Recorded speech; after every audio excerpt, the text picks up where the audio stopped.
48 hours away from the big game in Minneapolis. In Minneapolis, Minnesota, AJ McCord joins us now with more. Hi, AJ. Hey there, guys. Like you said, Eagles, Patriots, Super Bowl 52. Everyone has an opinion. Everyone has their picks. But this game could come down to ball security for both teams. Now, did you ever wonder where those game balls came from? Jared Smalley joins us once again with more on that. Hey there. Good evening, AJ. So here is the actual Super Bowl 52 football. The logo there on the front, the team names there on the back, the Eagles and the Patriots. This little guy right here is less than 2 weeks old. He's just a little guy, but he's already made a very long journey. It's more than a pigskin. It's a piece of history. I haven't scored in the Super Bowl. Last Super Bowl, I didn't score. I caught some passes.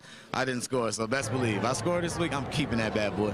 Before they touched down in Minneapolis, the footballs were born in the tiny town of Ada, Ohio, home of the Wilson Football Factory.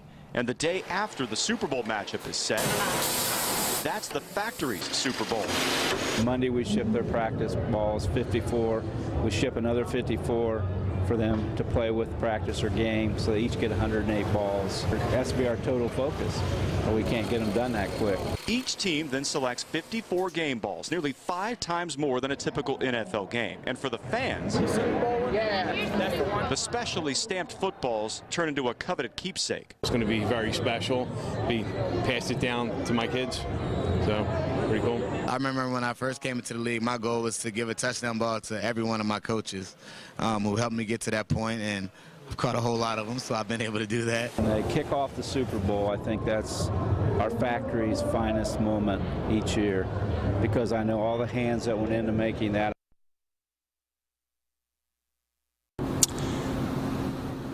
All right, a couple important points about the footballs. So what's going on with them? Obviously, there's 108 balls. Why so many? Because the NFL likes to get as many footballs as they can into the game as game used. They can use those footballs then to auction and create revenue for important charities around the country. Also of note, today, Friday, AJ, is the day the NFL takes possession of those footballs, the official ones that will be used for the game from both teams. So they're locked up, and they will make sure they're up to the latest specifications, including air pressure, which we know is important, right? Yeah, we don't want another Deflategate situation, do we, out there in Minneapolis? Good thing for them taking charge of that. Thank you so much. And as you guys know, millions are going to watch Sunday's big game just to see the commercials. There's already plenty of buzz. Tomorrow morning, we're going to sit down with the folks at Dial Smith to talk about the early favorites. We'll also recap the best ads Monday on KOIN 6 this morning. And of course, you can actually interact with those ads right now. Just look for the big game section on KOIN.com. Well, let's get to the actual game now, shall we? Patriots sitting at 5-point favorites, but the Eagles have a guy who spent the last 3 years behind enemy lines, so to speak, and may be playing with a bit of a chip on his shoulder. We're talking about former Patriots running back and one-time Oregon Duck LeGarrette Blount. Belichick let him walk in the offseason after nearly 3 years and leading the league with 18 rushing touchdowns in his final year as a Patriot. Now, he signed a one-year deal with Philly, and despite winning 2 championships during his time in New England, says winning as an Eagle has also been pretty special. And you have fun just winning games in general, but you know, you win games here, and you know, you have your coach celebrating with you. You know, you have your owners dancing in the circle, and that's been a thing for us all season. So Blount has a lot to play for Sunday, a championship, and maybe a little bit of revenge on the team who didn't think he was worth what he was asking.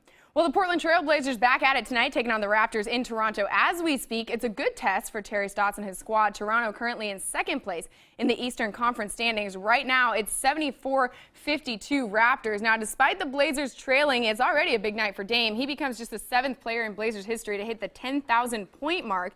Did it in the first quarter. This the first of 2 tough road tests for Portland. They face the best in the East, Celtics, Sunday morning at 9 o'clock. How is wrestling going for you? It's awesome. It's hard work.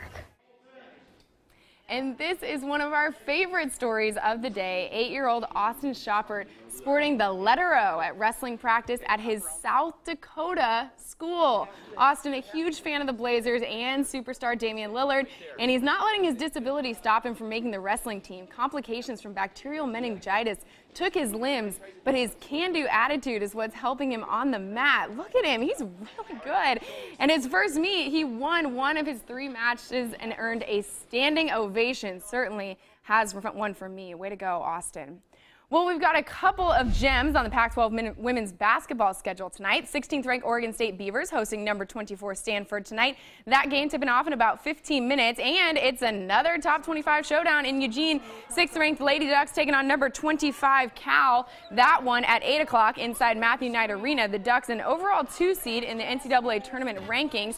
They're 9-1 in the Pac-12, 20-3 overall. We'll have the story from both those games, plus, of course, the Blazers tonight at 11. And be sure to join us each and every Sunday for Game On. We'll have complete coverage of Super Bowl 52, Blazers Celtics story from Boston, and a look ahead to the Winter Olympics. Game On, that's Sundays at 11, following KOIN 6 News. Okay, now we were all rooting for the Patriots to win this, and then our boss showed up in a Philly sweatshirt. Go Eagles! Wait. Go Eagles! We were all Jennifer, rooting for the Patriots? Until our boss showed up in Philadelphia, Oh. so we figured, well, let's... Make no mistake, the screen is not in support of the Eagles. I am Team Justin Timberlake all the way. Ah! That's it. That's all you need to know. Natasha, who you rooting for, Natasha? Well, the Eagles, of course. Yeah. Later I'll be getting a raise. Okay.